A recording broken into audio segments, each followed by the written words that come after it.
Awesome. I'm here today to speak on behalf of all hardworking, law-abiding, tax-paying citizens here inside of the United States. I've helped bring to light widespread fraud that's happening inside our nation, and we the people have had enough of our hard-earned money going towards fraudsters as if it's no big deal. As I speak here, I want to ask everyone a question. How much do we trust when we pay our taxes it's going to benefit our nation? People erupted during the Boston Tea Party over just a few percentages as they believed they were being taxed without representation. Nowadays, we have the representation, but do we trust our representatives?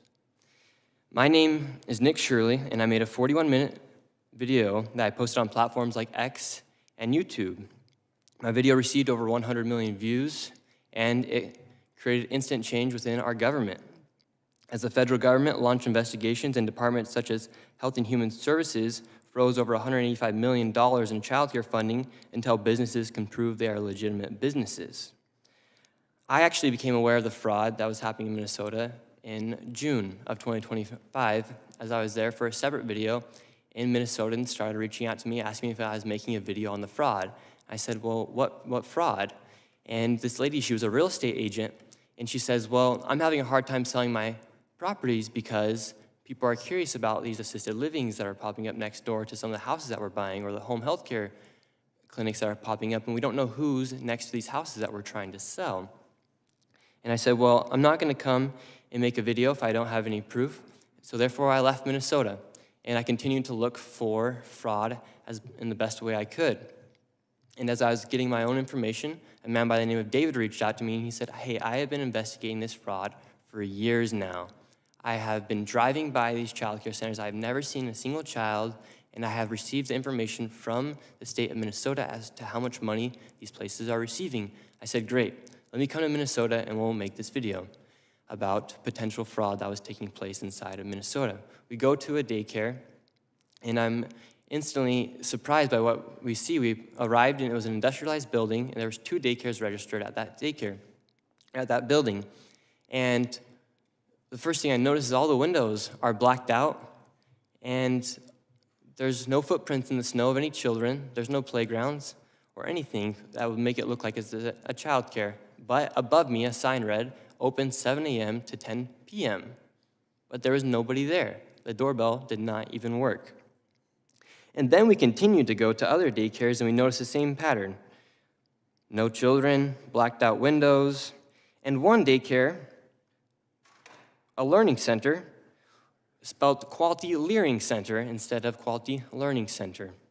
They had received $1.9 million, yet with that $1.9 million, they could not even spell Leering right on their sign. Governor Walz has said he's been fighting fraud in Minnesota since 2019 and said the buck stops with him. However, how long would it take for you to notice $1 million leaving your bank account and not knowing where it's going? That's essentially what had been happening in Minnesota for years, as billions of dollars had been misplaced. And meanwhile, while people like Governor Tim Walz call people like me a white supremacist, delusional conspiracy theorist, he actually decided to drop out of reelection because I believe of how deep and extensive this fraud is. Thank you very much. Since my reporting, the HHS department froze over $185 million, and to this day, not a single business has been able to prove proof of legitimacy.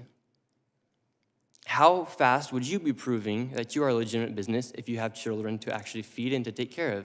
You'd be sending in that paperwork instantly.